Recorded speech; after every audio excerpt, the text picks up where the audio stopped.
Good morning, good morning, good morning. Good morning, traders. Good morning, everybody. Good morning, Stelios. Good morning, Sir K. How are you? Yeah, we're doing well. We're doing well. We're waiting for the next biggest ever data point in our lives. Everything about the CPI today, but if you don't care about the US CPI, then you may as well have a look at what the Canadian Bank of Canada is going to do. And if you don't even care about that one, then you have to listen to all the central bankers, all the finance ministers being at the World Bank, the IMF, the G20 going on this week. There's plenty to look at or listen to. Yeah, how are you doing this morning, Stel? I'm very good. We are indeed waiting for Godot. No, actually waiting for US CPI. And it's an important one. I mean, obviously it's an important one, but I think it's extra important today because we've had some kind of divergent tunes from Fed members. So we had Williams being on the hawkish side saying, oh, there's a lot more work to do. And we had the Chicago Fed president, I can't remember his name. Yes, who is also voting and said that, we need to be patient and prudent and see what happens. So, hinting at a pause if the numbers merit that. So and we have the minutes as well. So it's, I think we're getting to a point where this tug of war between the Fed and the markets might resolve itself. So far, the markets have been losing. They have to adjust to what the Fed has been doing. But at some point, that's going to stop. Is this a meeting? Yeah, maybe. Could be, could well be. And yeah, you actually they've all been there, right? Williams, Goolsbee, Harker, Kashkari, and we see some, as you say, divergence between those who want to continue to press on the tightening pedal and those who now want to build in a pause. It's a bit an all-round thing. It had to come one day, right? We know it had to come. The tightening cycle should be coming to an end, but there was this some divergence coming up, which is, I think, kind of normal when you arrive at the end of a tightening or the possible end of the tightening cycle, that you will have louder calls by either those who want to continue the hawks and those who want to build in a pause. And Goolsbee is one of those. Definitely, he's one of the more dovish members that joined the FOMC lately. Besides that, there's going to be more of them talking. We are also going to see the FOMC minutes later on today, where we should have an idea about what they think about this all this banking stress and situation as well, which it was already happening, right, when they had their last meeting. So there should be something about it in the minutes as well. So that's another thing to look out for. But let's look at some other headlines that we had overnight, and it's not, well, I mean, there's only one big geopolitical story at the front, hitting the front pages right now. The rest is bubbling underneath. There's a lot going on, but for what is the most pressing news is, of course, the situation China-Taiwan. China still going on with their drills, and now they called for an imposing of a no-fly zone north of Taiwan from the 16th to the 18th of April. The Taiwanese are reacting relatively subdued, or let's say tactically quiet about it. But then there was some comments out just a while ago from the Taiwanese officials saying that the China would have shortened the airspace restrictions on the 16th of April to just 27 minutes, probably when the most of their planes will do their drills and fly through the median line again. But anyway, it's something that we need to keep an eye on because, as we know, without wanting to pick a side. It's not our role, but we are looking at the possible impacts on markets and unrest in or worse in the Chinese Sea, and what's China is concerned may be market movers. So keep an eye on what's going on in the next week over there as well. Moving on, in other news, read some articles about the UK housing market activity is kind of back to 2019 levels, which is a decent achievement. But at the same time, reading quite a bit of stuff that the mortgage pain could start as September hits, because a lot of deals expire then.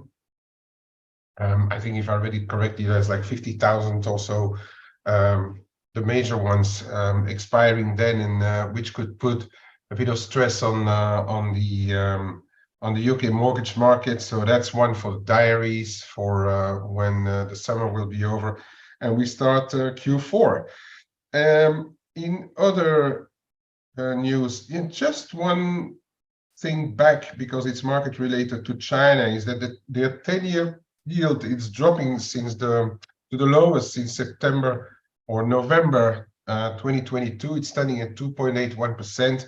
We know the PBOC is continuing to inject cash regularly, and the market is starting to bet now, more betting on rate cuts actually in China. We know we had those rumors flying earlier this year already, saying that in Q2 they may cut the rates. So that's another one to keep an eye on for what us is concerned, the CNH, because we can't trade the local CNY. We have to trade the offshore CNH, and I think it's also one of the reasons, besides geopolitics, why the CNH is remaining on the defensive.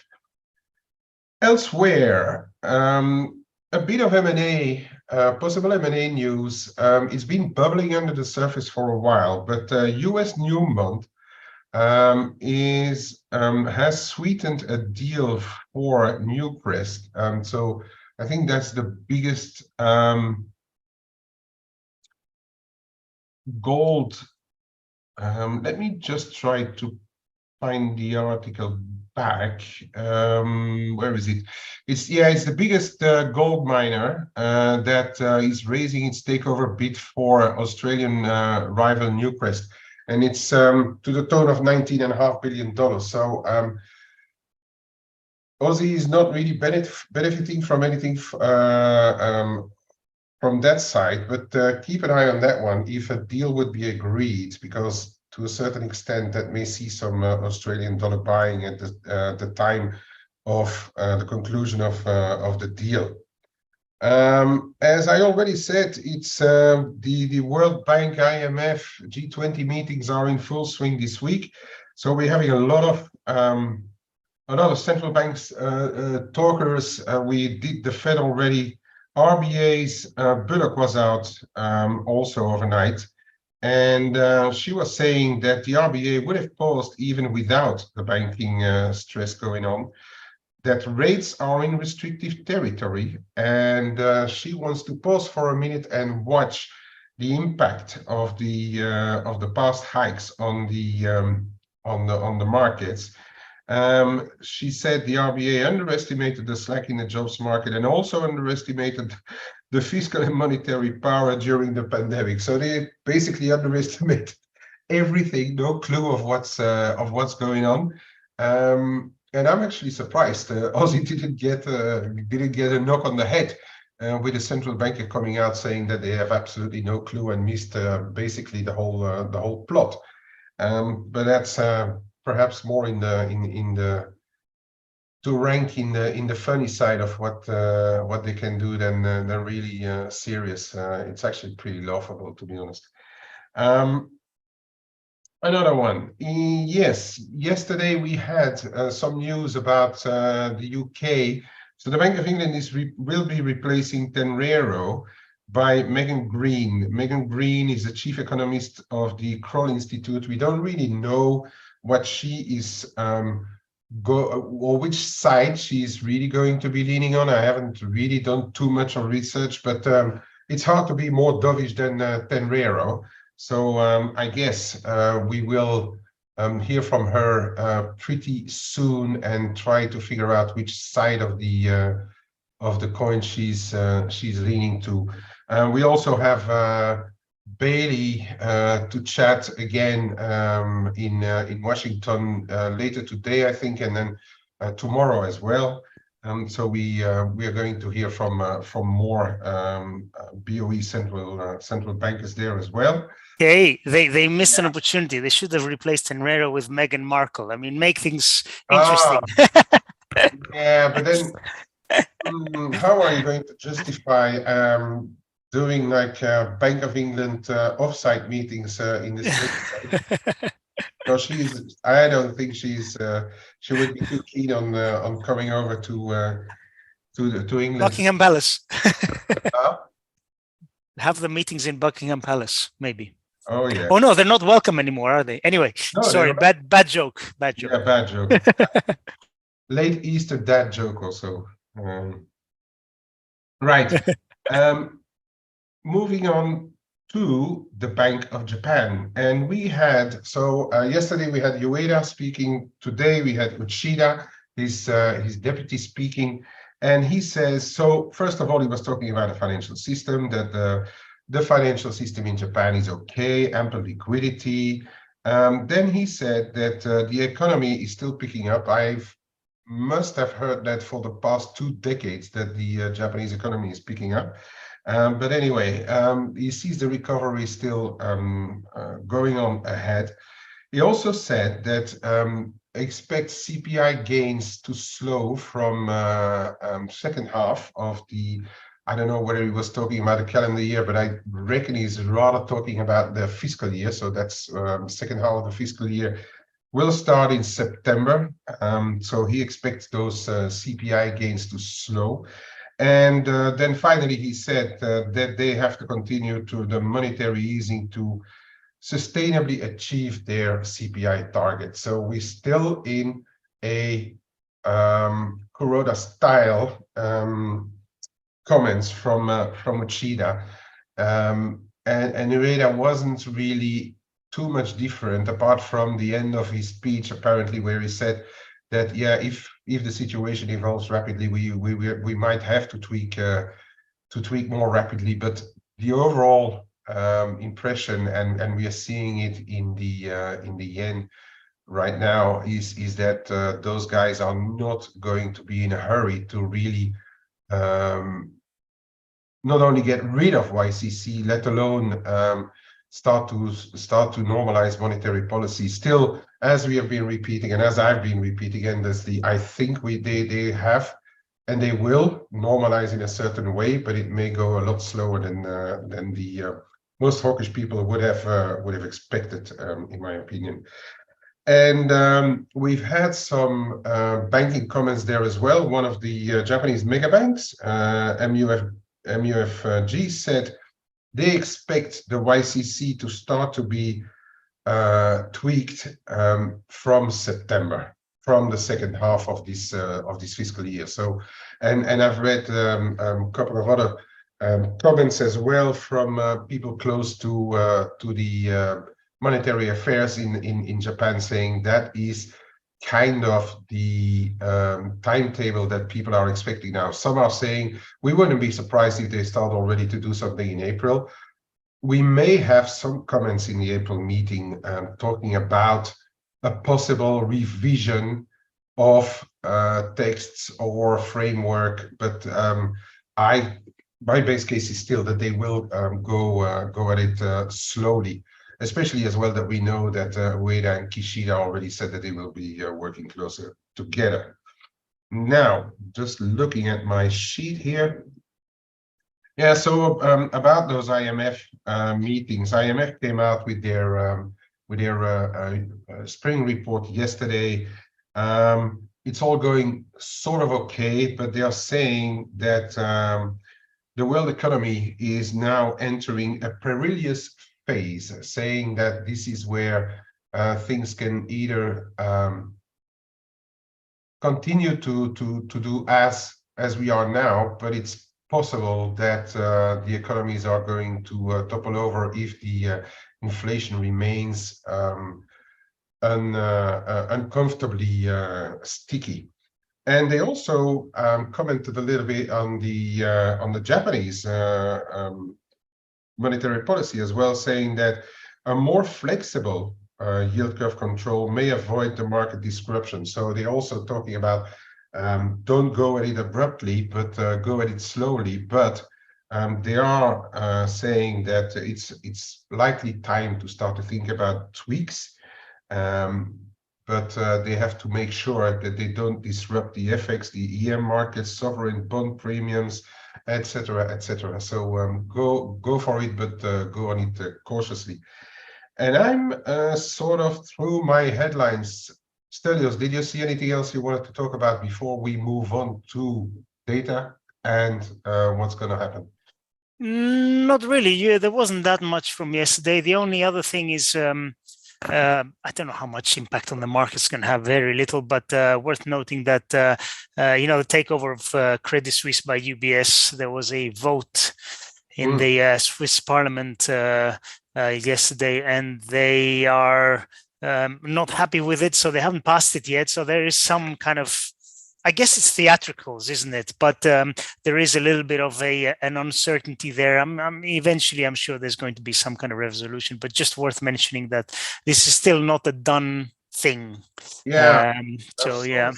Yeah, I saw the same, and it did say, the lines did say that it's more like a theatrical event, and that they're not really going to stop much by doing so. Yeah. It's like the debt ceiling, right? They're going to say stuff for the public and then go ahead and do whatever needs to be done.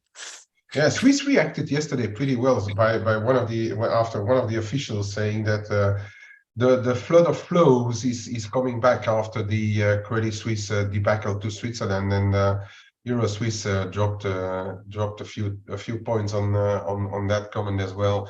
Yeah, as you say, just seem more theatrical than anything else. Last little interesting thing of note is that Mr. Buffett wants to get back into Japan, so he's offering some bonds, trying to get some yen into the books, and is likely going to invest in the Japanese stock markets again. Apparently they have been doing for a while, but it looks as if Berkshire wants to increase their investments in Japan. So that in turn is probably sign of confidence on the one hand, but on the other hand, it may also mean that they might not be looking yet at the Japanese yields flying, which should weigh on the equity. So a bit of a sign of confidence there by the Buffett crew, right? And when Warren Buffett looks at something seriously, I think we all need to do the same. Yeah, exactly. But do we live long enough to reap the fruits from it? Yeah, you guys in Greece, yeah, because you always look at 30-year positions, so that should be all right. Right, data. There wasn't really much on happening yesterday. It was more on the emerging market sphere. Pretty decent industrial production out of Mexico. Dollar Mex is hanging around that 18 level right now, and more weak numbers out of South Africa. Dollar rand in turn is hanging towards its latest highs, back close to 18.5. The rest, not really much going on. Yeah, we had some Japanese data out overnight. We've seen CPI starting to slow there, but we're still above, well above levels where they were pre-pandemic. Very decent machinery orders coming out there.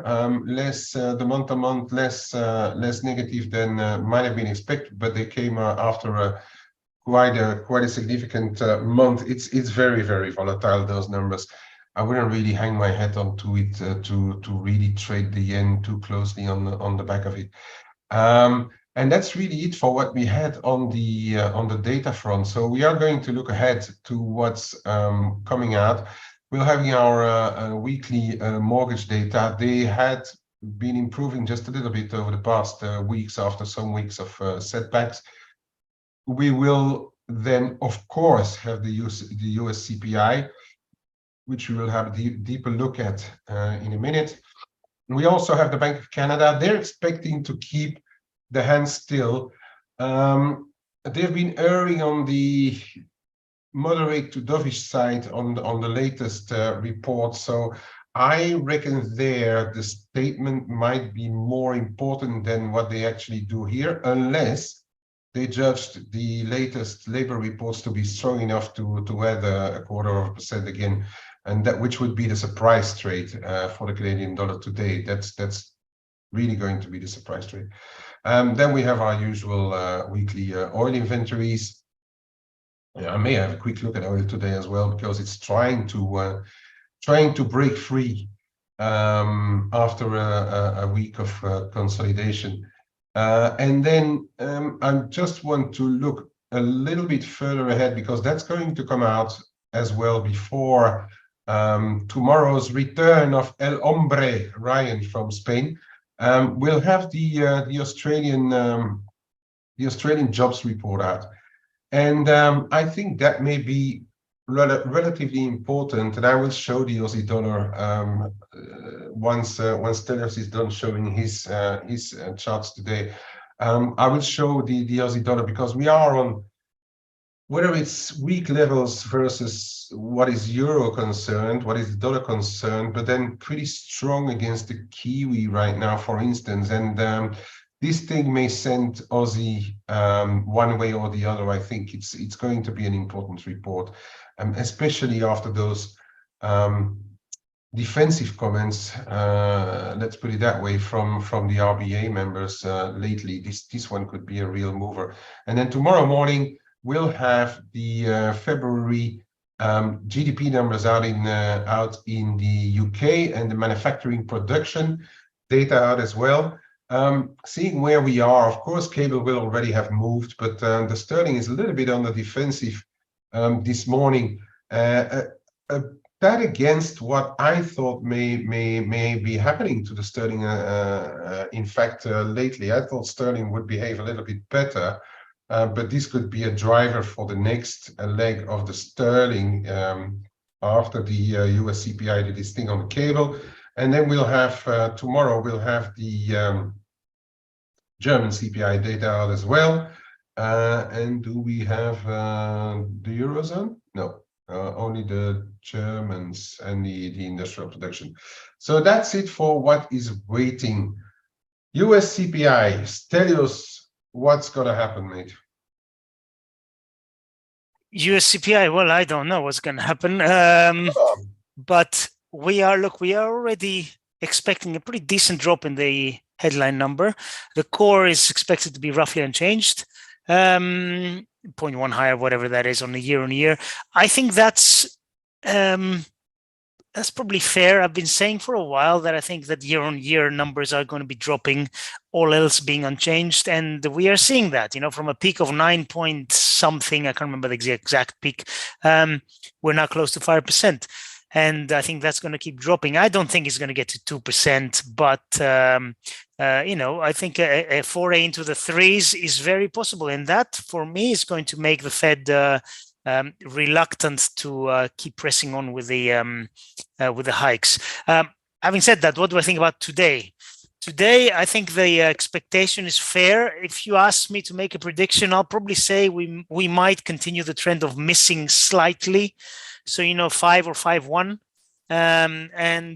But even if it comes in line at 5.2, I still think that the trend is definitely there. The Fed's gonna for sure acknowledge that, and because let's face it, they don't want to be tightening too much. They know it's going to eventually cause the economy to have a recession. Already we're having issues, with banks and employment. I think will continue to worsen. So they know that. They're academics. They know the theory. And So my feeling for most central banks is that they don't really want to be tightening too much. Every time they get an option, they will choose the dovish one. So on a CPI 5.2 or lower, I think the market's going to like that, and you're probably going to see risk continue to grind higher. On a slight miss to the upside, again, I don't think there's going to be a big move. But if we do see a number, say 5.5%, or if we see core going up, 2-3 tenths, then I think that's going to be an issue. So, I think Goldman, a Goldman economist said, I can't remember the name, if we see a CPI of 5.5%, we might see down 2% on the S&P. I doubt that. I doubt we're going to see down 2%. And frankly, with position the way it is, if it's a small miss, any sell-off in risk, I think, is a buying opportunity. Even though it makes no sense, that's how I think the market is going to trade. Anyway, let's see. Do you want to share your screen? Yes, I will. Yes. Hold on a second. Right. Let me take the chart. Share screen, desktop 1. And while you're doing that, yes.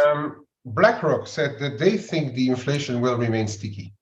So just as an FYI, okay, they think the inflation will remain sticky. I personally agree with you. I've been saying that I reckon we are going to come out not too far from expectations. Of course, everybody will be looking at the core CPI because the Fed has told us to look at it, but I wouldn't dismiss the headline number either, especially if we would have a bigger slowdown.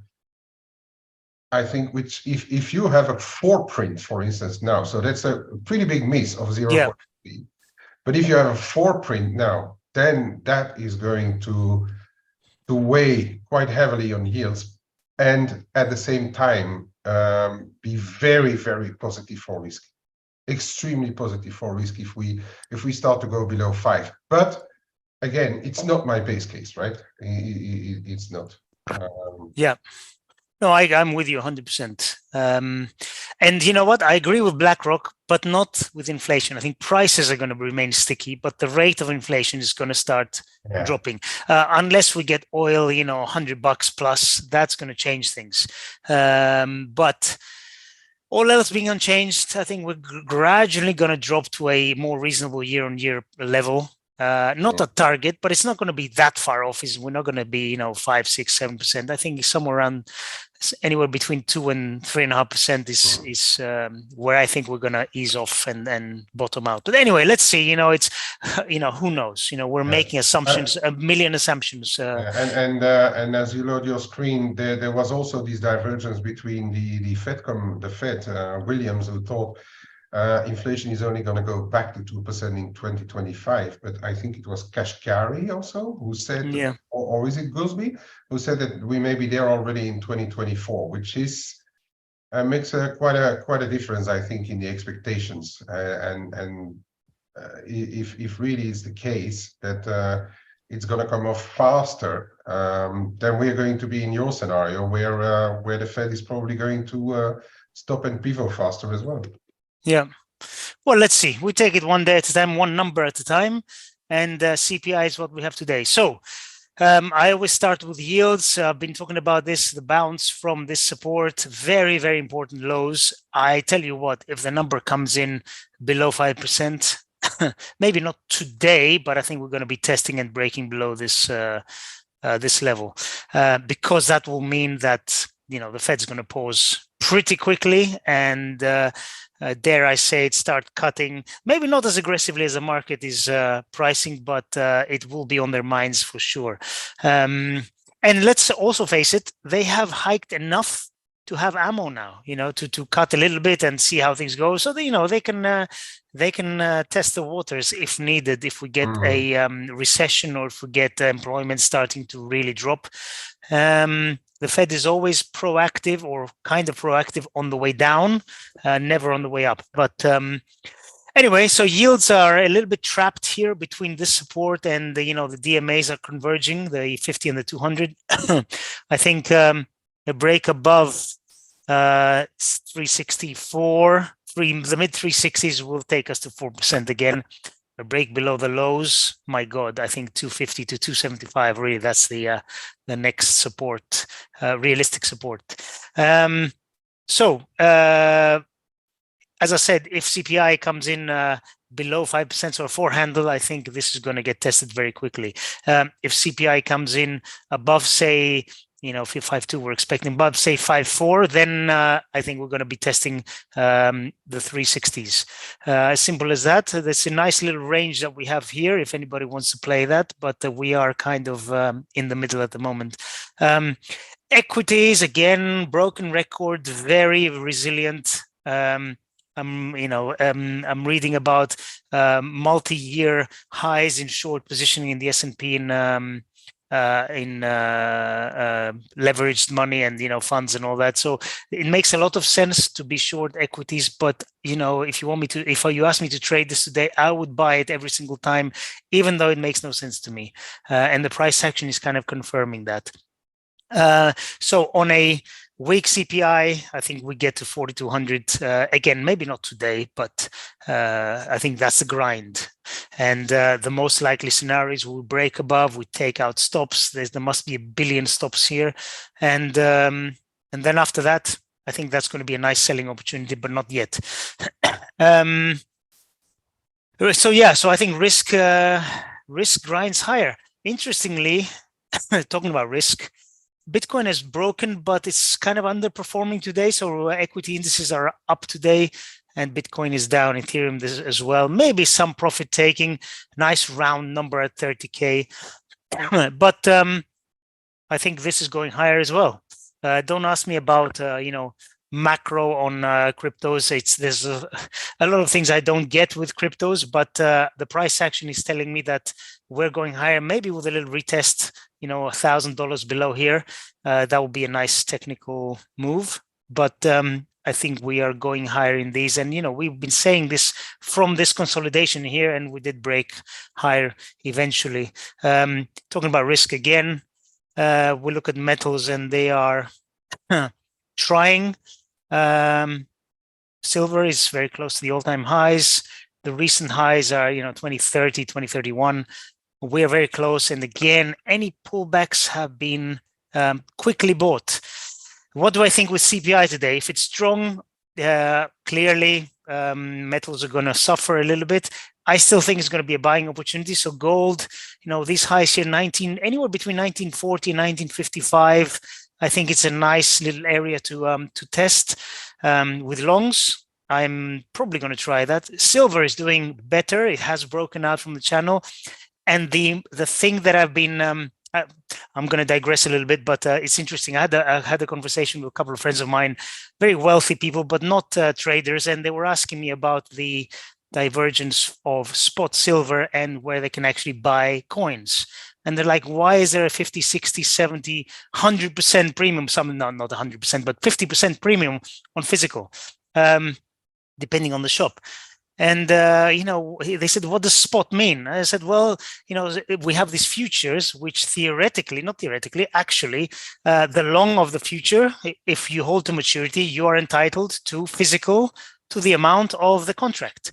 And that's why you see COMEX and the LBMA, they have available physical for delivery for these futures.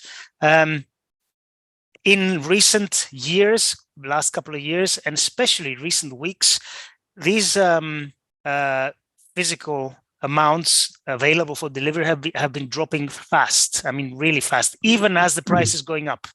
So at some point, what happens is somebody's going to say, you know what? I can buy a silver coin for, $35 and probably sell it for like 33.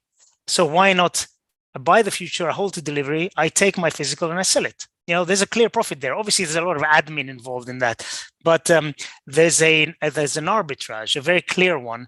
And I've heard stories. I've actually, obviously not being directly involved, I've heard stories of longs in futures, taking them to settlement, saying, right, instead of me giving you physical, how about I give you a 30% premium on your cash? I'll give you 30% more in dollars and you can leave me alone.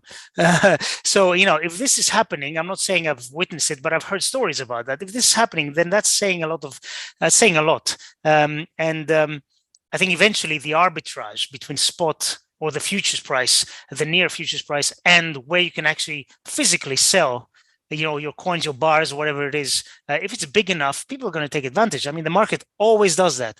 So with inventories declining rapidly, I'm not surprised at all to see this move being sustained, and even with price increasing, people are not replenishing their inventories. They're not selling back. They're not giving back physical to the exchanges. They're not taking profits, basically. So this is very interesting to watch. I am clearly talking my book a little bit, but there's a reason why I have the position, and I am long 2 positions, one from 21.5-ish and one from under 25. So that's doing pretty well, and I have no intention of letting them go. Not yet, anyway. We are the new roaring kitties of Silverbait. I wish I had millions like that guy to play with. We should have a Reddit group with 10 million followers and just take gold back to $50, mate. Yeah, you know what? It needs a lot of patience. The way I trade, at least, needs a lot of patience. Very, very little leverage. And I've been saying this for a while. People who follow these webinars will know the last time I had a big long in silver took about just under 2 years for it to perform, but it was, in the end, it did make around over 60%. So that's a nice little run, but you really have to be patient. And the most common mistake, I think, with trading things like silver is that you tend to exit too early. When the move happens, it's a big old move. I personally don't try to take 5 and 10% or something like that, and then job done. No, when a trade comes and it's the right trade, you have to let it run. Rule number 1. So that's the way I do it. I'm not saying you do what I do, but that's how I'm trading it. Anyway, I digress. But no, that's fine. Silver has very interesting. Yeah, so silver has broken out in a big way. Could we see a retest? Yes, we could. And actually, after this, really big run, I mean, it's not even 45 degrees. It's almost 90 degrees, right? You can't have a 90-degree move, but you know what I'm saying? 20 to 25 bucks has been really, really, really fast within a month. So you have to have a pullback, especially with RSI in the 70s. DSI is very high. Everybody's bullish silver. Every note you read, they're all bullish precious metals. I mean, there's a reason for this, and the market can stay overbought, bullish for a long time. I think there will be a pullback. How deep is the question? I think this breakout level here on these highs at 2460 is probably a nice area if we get that. But I'm staying put, and this just looks bullish to me. End of story. I'm not going to touch it for now. And if we do see a low CPI, I mean, I'm just gonna not even gonna touch this position. So metals look good. Even platinum is starting to look better. I mean, platinum is different. It's been underperforming, but it's coming up towards this excuse me, this high of the channel, so the resistance trend line of the channel. But as I said, of the 3, silver with this breakout is looking the best of all. For gold, I really will need to see a breakout above the all-time highs, which are not that far away. Let's look at it this way. In terms of percentage terms, it's actually not too much. Oil is a tricky one. We've looked at this recently. It was a nice wedge. It retested, and then it just broke out straight up.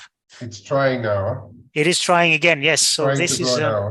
It is, yeah. And frankly, with the production cuts, with everything that's happening, the only force pulling oil back is a potential recession in the US and elsewhere. But as with everything dollar denominated, if the Fed stops and pivots and, we start talking about cuts, then I think the oil will have to break to the upside. It is trying now for sure. I'm not really doing anything with oil here. What are these highs here? 82.50. 82.50 maybe could be a nice little area for a risk reward short. Maybe the 200 DMA will converge to that point as well. No, nice little resistance confluence. Yeah, you could try that, but with the market being like it is and as tight as it is, I would be very skeptical, or I would trade it in pretty small size. Currency wise, I've said it before. I think the euro, you put a gun to my head, I will buy it. I think 110 is the next level that we're going to test. A weak CPI today could even bring it today. You never know. Today, tomorrow. It feels like the path of least resistance is still to the upside in this. And yeah, not much more to say, actually. And this is in line with risk. In my opinion, the path of least resistance is to the upside. So that means the dollar's path of least resistance is to the downside. So the euro 110, I think, is the next target, after which it's going to be tricky. It will depend on a lot of things. So I don't have an opinion on that yet. Cable broke out the channel, came back in, or depending on how you draw it, that might have been a retest of the channel. It's trying to break out again. I still think that this is bullish, so I wouldn't be surprised if we see these highs get tested and maybe even get taken out in the next move. Euro pound, no man's land. I changed my bullish view to neutral when we hit the low 89s, and I had a 90 target. You guys know this. We didn't quite get there, but almost. But now we're in low man's land, and I have no interest to trade it. I will short it below. If we make a break below 87.2, I think that's a big level. Or if we edge towards the 89s, yeah, I might try to short there. But at the moment, I'm not touching it. Norway, I really, really want to sell Euro Norway and Dollar Norway. Euro Norway more than Dollar Norway, but the Euro is very strong at the moment, and I don't want to go against a Euro. Then the kroner, even with oil rallying, doing really well, it's failed to show any strength. And yes, we have the Norges Bank selling kroner every day, pretty much. And positioning is quite long, the kroner, so short these pairs. This is price action that I don't want to go against at the moment, but this is definitely one of the big trades that are on my radar to start shorting. Haven't decided on levels yet, so need to see. Let's actually check what the 1170, 61.8 is 1173, call it. That's a nice level. I might try that, but again, it's going to depend on price action quite a bit. Dollar Norway, yeah, we need to get towards these 11 highs for me to start looking at that. Otherwise, don't have that much in other currencies. Sorry, go on. No, that's fine. I just want to reply to Horatio. Say, if you weren't already in silver, would you enter at market before or after CPI? For sure, not anymore before. No. I wouldn't touch it before anymore, because it's still a flip the coin. Regardless what we may think that may happen, but it's still a flip the coin. So and stuff like the metals is going to be, it's not going to be easier, because it's very volatile in percentage terms, but it should be a more straightforward trade than an FX trade, I'd say. Yeah, you still can do it after the CPI. I wouldn't go into anything here before the CPI, but if you're yeah, for those that don't have a position, I'd say watch those levels that we just shown. And you have a 24, 50, 60 on the downside, then you've got like around the 24 level on the downside if the CPI would overshoot a bit. And you have that level on the top side, which is around 25 3/4. If that goes, then it's probably we're off to the races. So you've got those levels. Catch those levels, I'd say, but it's a bit an unnecessary bet. Flip the coin before the CPI now, which is 3 hours away, 2 hours. Yeah. And it depends on how you want to buy it and what's your horizon. Like my friend earlier today said, I want to buy a few kilo bars. and put them aside. And I said, well, buy anywhere, it doesn't matter, because if your horizon is measured in months or years, 2% here or there, it won't make any difference, in my opinion, in terms of the long-term potential. No, but 10 may make a difference. Yeah, exactly. If you buy at 25 and it goes down to 22, it's going to make a difference. But then again, if you don't touch it for 2 or 3 years, but I don't think Horatio or many of the people on our chat are looking at that kind of horizon, but rather a shorter term one. And in that case, I think 2460, 2380 is going to be your first level on the downside. I'm still in my longs as well, and going to be patient if it runs, and I might actually add if it breaks 25 3/4. I'm gonna add too, for sure. And then stick with it until we go back to the Roaring Kitty level at $30. Yeah, I think below 30, it's probably something like 29 and a half. I'm gonna unload a little bit. Yeah, always take some profits. I've said for a while now, we're going to be looking at these levels in a year's time or two, and we're going to be laughing because we're not going to see these levels again, I don't think. I know big words, etc., but I really feel very strongly about this. Okay. Alrighty. I don't know if you want to show a couple of things, but I'm just done. A couple of them. Perhaps for the just a few of the majors. Dollar yen. Let's go from the longer term first. So the daily.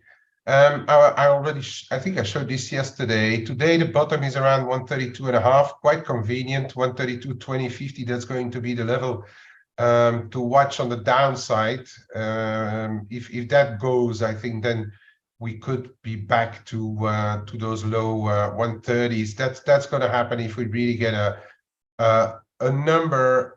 I'm going to say if we get 5 or below, we are going to need this number to get down in the context of what we've seen of late and the comments that we heard from the Bank of Japan members. Top side 134.10. This trend line. Thanks,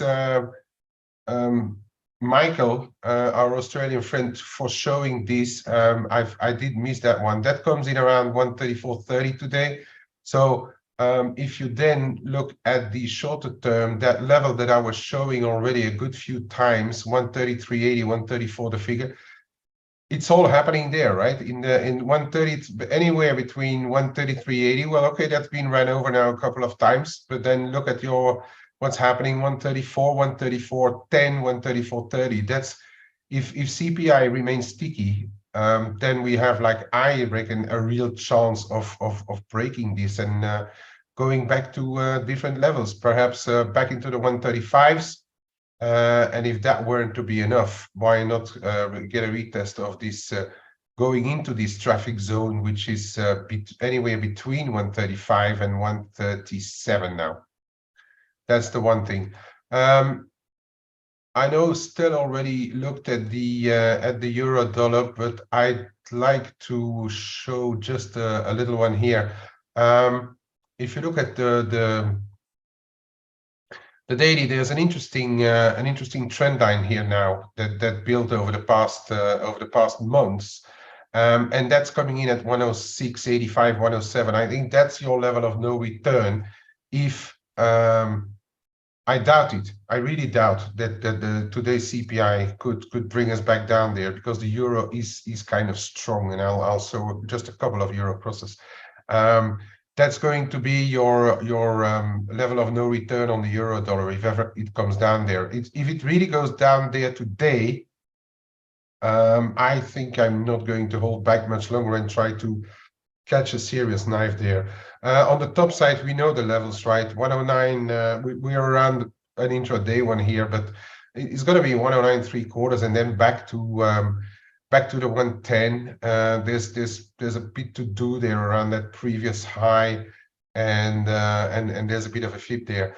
But as we were already saying in the past, if that 110 would go on a weaker CPI reading, and I don't think the euro will need too much to be convinced. I'm also relatively still bullish on the euro. I've expressed it more via the euro yen than anything else right now. But I'm if it comes in weak, I'm going to try to buy euros, because I think then we have a fair chance for going to 112 and a quarter-ish, where there's a longer term trend line also still coming in there, which has had a bit of a say in the past, you know. And I think it's also a FIB 61.8 of that move here, and that could really be a fair target zone if euro dollar really breaks above 110. Cable, yeah, I'm not going to say too much about it. So would it be that 133.40, I think, is a good enough level to watch at in the short term? If ever we get a too sticky CPI in the US, we could get a move back down to 122.63 quarters, which is my make or break zone for the cable. Top side, we've got this broken trend line here, but it's rather moving sideways.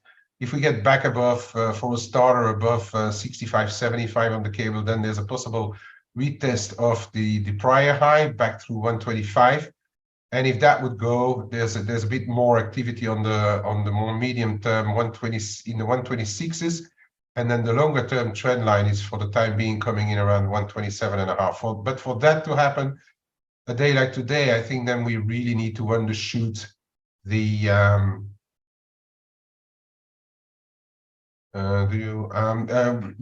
therefore we really need to undershoot the CPI.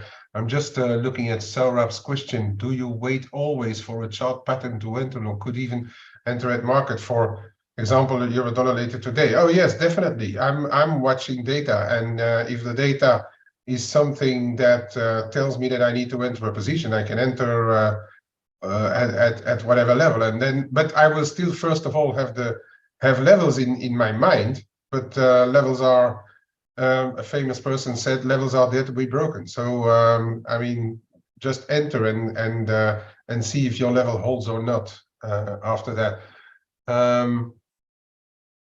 Right, then quick look at what's going to happen, because we do have the Bank of Canada.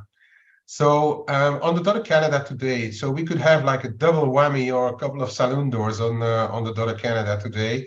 We always know that the anything happening in Canada, whether it be the Bank of Canada, of course, or the labor report, has a potential to make Canada move quite a bit.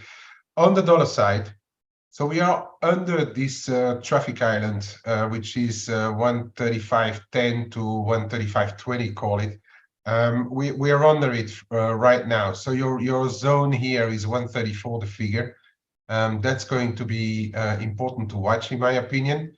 If that would give way on today's combination of US CPI and Bank of Canada, it's possible then that we are going to have a look back at what's happening in the 132s. 133, 130, the high 132s, that's possible.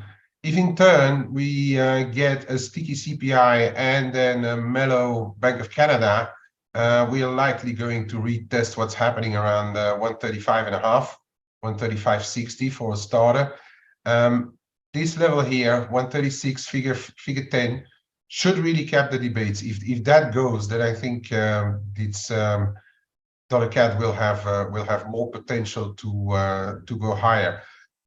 Looking at what's happening in the other markets on oil, I would suspect that this is going to be a tough nut, a real tough nut to crack on the dollar Canada.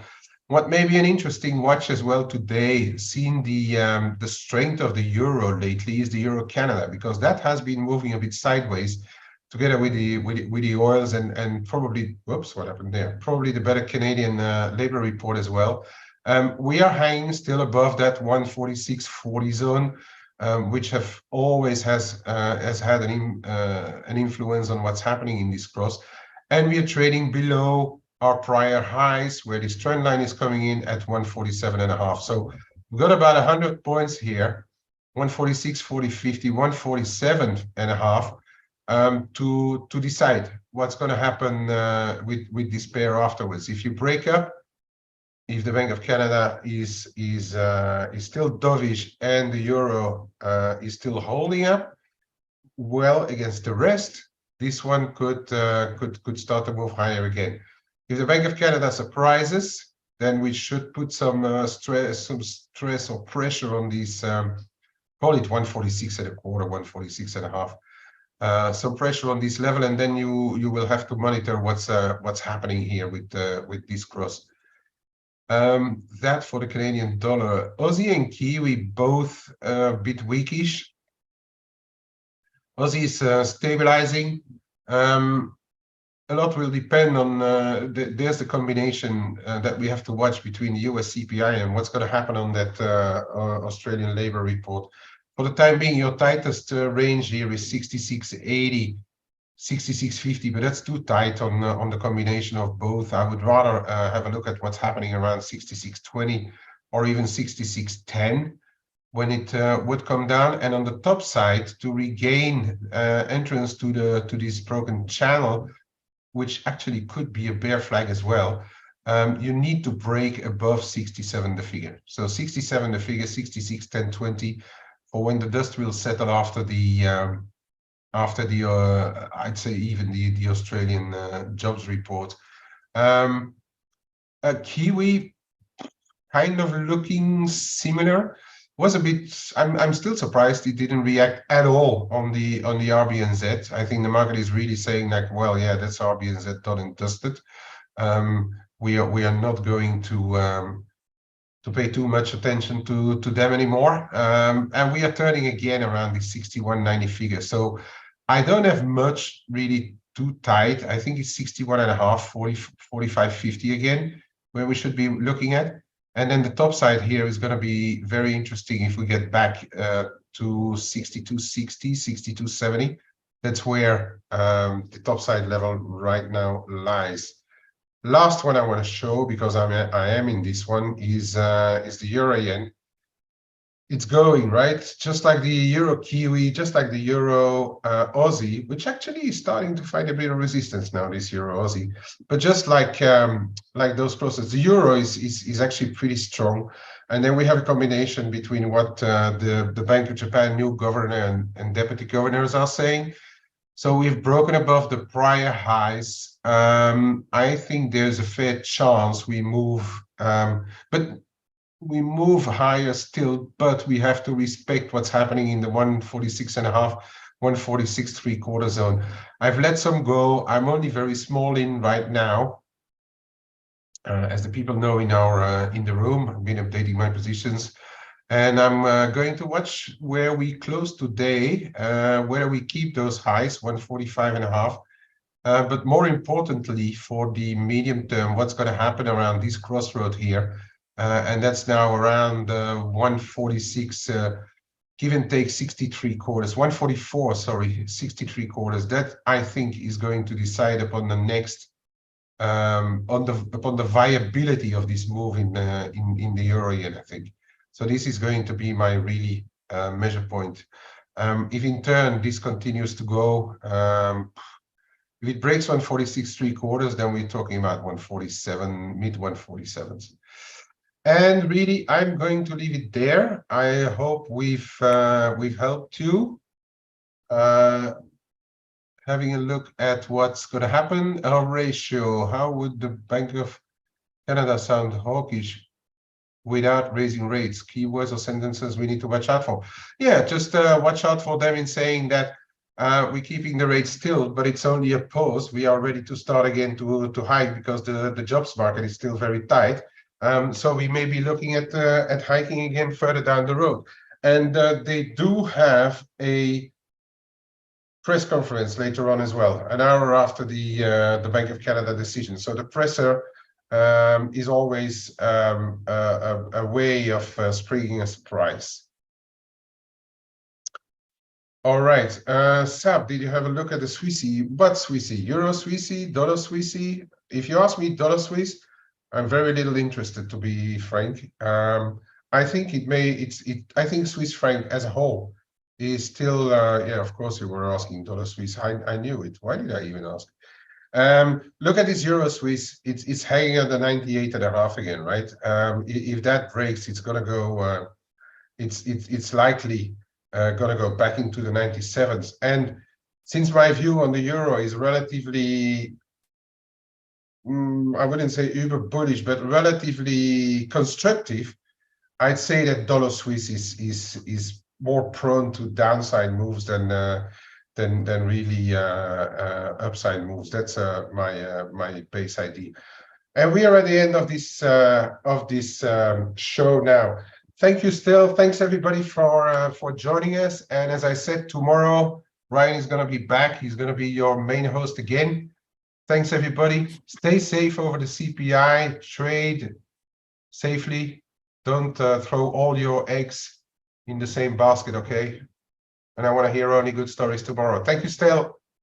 Thank you, Kay. Awesome job the past week and a half. Well done. And looking forward to seeing Ryan again tomorrow. So thanks everybody for being here. All righty. Bye-bye. Hey traders, this is Blake Morrow with ForexAnalytix. Thanks for stopping by our YouTube channel.